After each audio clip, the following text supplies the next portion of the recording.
Hey everyone, welcome to our channel. My name is Ryan. And my name's Travis. And we are a channel that talk about different books and ideas, things that we're learning and talking about just that are interesting to us, and we hope that they're interesting to you as well, and we want to share those stories and adventures with you.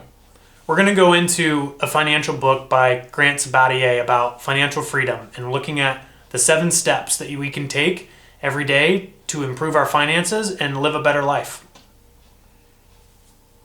The first step in reaching financial freedom is figure out your number. Is what is it going to take for you to actually reach that freedom in your finances? And this doesn't mean just retirement. This means what are your goals? What's the life that you want to achieve? And how is that going to, with finances, going to get you there? And when Travis refers to financial freedom, basically what this is, it's more of an idea of what is the lifestyle that you want to live to where finances don't get in the way of what you want to do and how you want to live. So he's going to talk about a little bit more about what that specifically looks like and what this number that he referred to actually means. But the book talks about these 7 steps really meaning how much money do you need for a lifestyle that you want or don't want, and it doesn't have to look like what you think it should be. Once you figure out your lifestyle that you want to live, and you've kind of decided what you want your retirement to be, that's when the equation comes in. So you're going to find out what your yearly expenses are, and then you're going to take 25 times that number, and that's going to give you your baseline to reaching a financial independence, or then your actual sum of what you've saved and grown is then going to actually pay you and grow you money through the rest of your life. You can use 30 times if you want a more conservative number, but this is a number in an equation that's really used to finding the number that you can end up with to retire and have investment gains from that money, then pay you back as you draw on it. Yeah, exactly what Travis is saying is more the idea of this 25 times is the amount of money that you have invested that's actually making compounding interest, and you're still receiving an income from this money to where it's basically self-surviving, and it's just the amount of money that you're taking out each year is less than the amount of interest that that account is actually gaining. And don't get caught up in that being too big of a number. Once again, focus on what you want to achieve, because that's really going to set you up, and that's going to get you your goals to the small steps you're going to take to achieve something that's that large. Step number 2 to financial freedom is to figure out your number and calculate where you are today. So I want to encourage you to look at your assets and look at your liabilities and expenses. So assets are going to be things that have attributed value to them. This is going to be your car, going to be your house, and this is your cash. Then liabilities are things that you owe on. These are debts, so mortgage, car payment, student loans. Then you want to find your net worth. That's going to be your assets minus your liabilities. This is the value of everything in your life that you have left over. So you're going to want to focus on growing that number. That's more important than just any one specific part, because that's the entire picture. That's the whole. And this number is what we're talking about, is you're going to end up subtracting all your assets from that total number you need to hit. And that number is the one that we talked about in step number 1 that talks about the 25 times your annual expenses, and then you subtract what you already have invested, and that's what you have left. And then from there, you can kind of figure out, how many more years you have to go or what you actually need to get to that. Step number 3 to financial freedom is radically shift the way that you think about money. If you're thinking about money in the same way that you have before, you're not going to be able to make as much as possible. Albert Einstein said, "The significant problems that we face today cannot be solved with the same level of thinking that when we created them."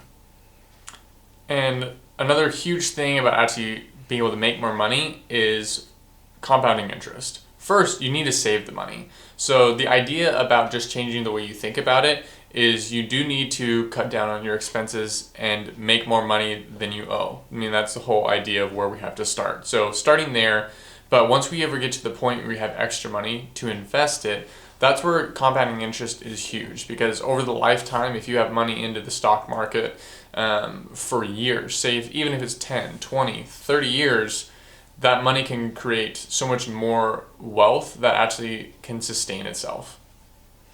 And then when you're actually going into your expenses, it's really important to think about if you really should be buying something.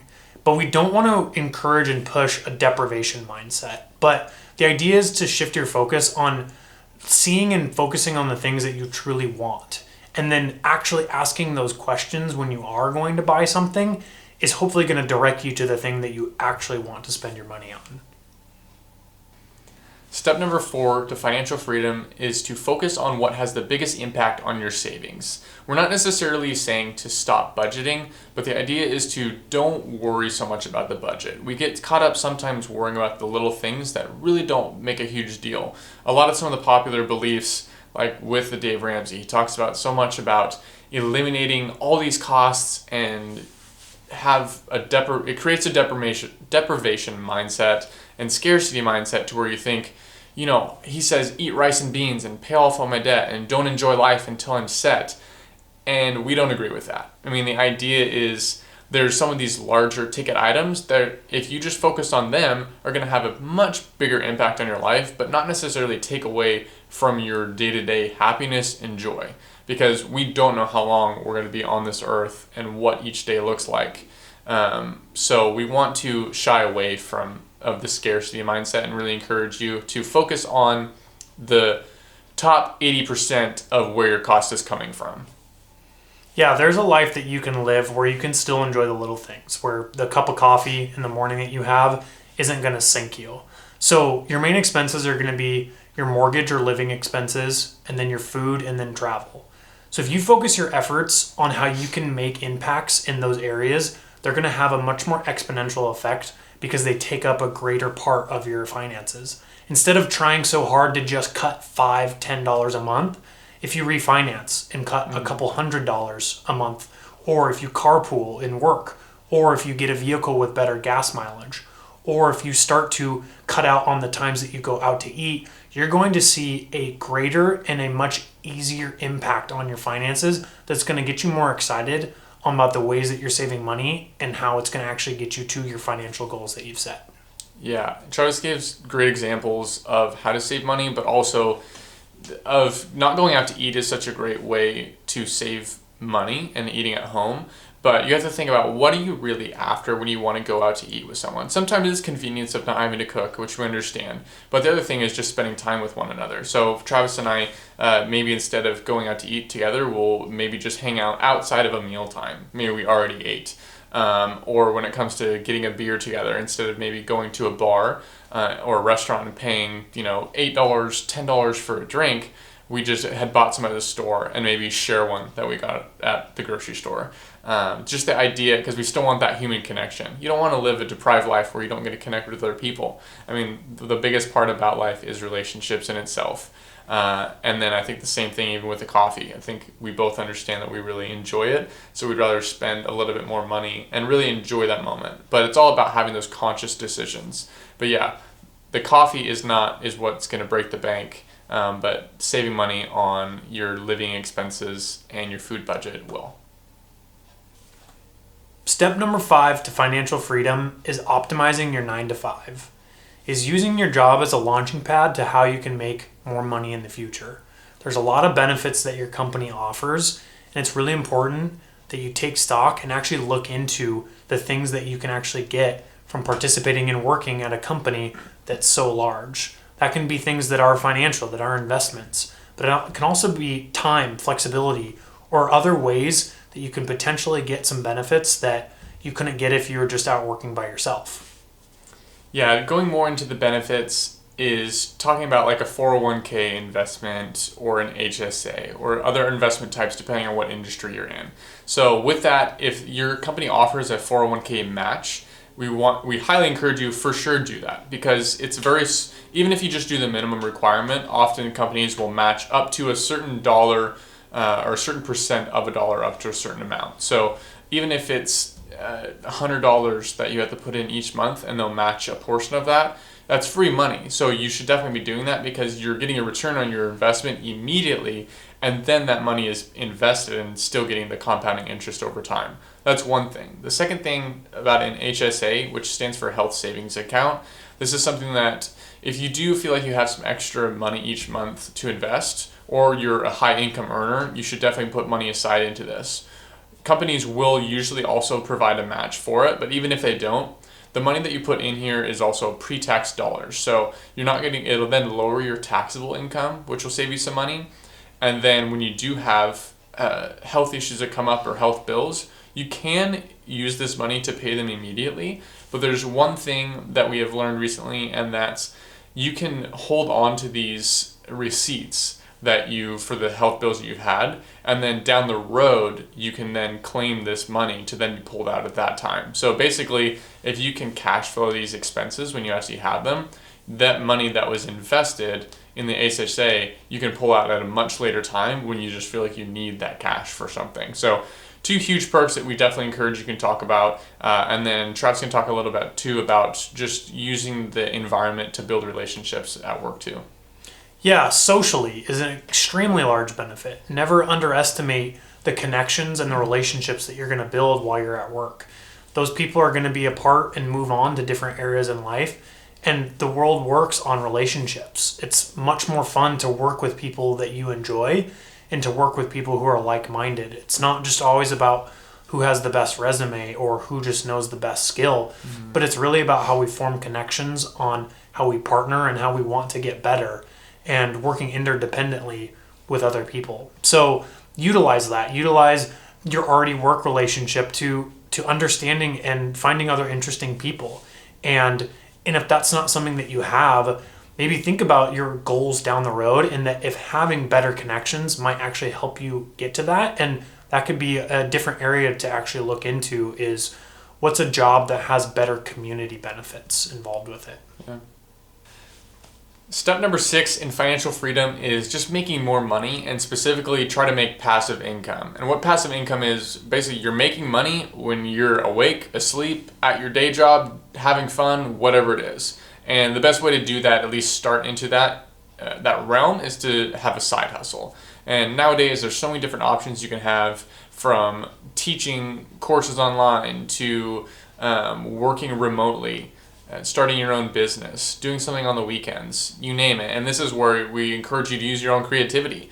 But specifically, figure out what your strengths and your skills are, and then go from there. Depending on things you like, and you could see yourself actually wanting to do this, whether you got paid for it or not.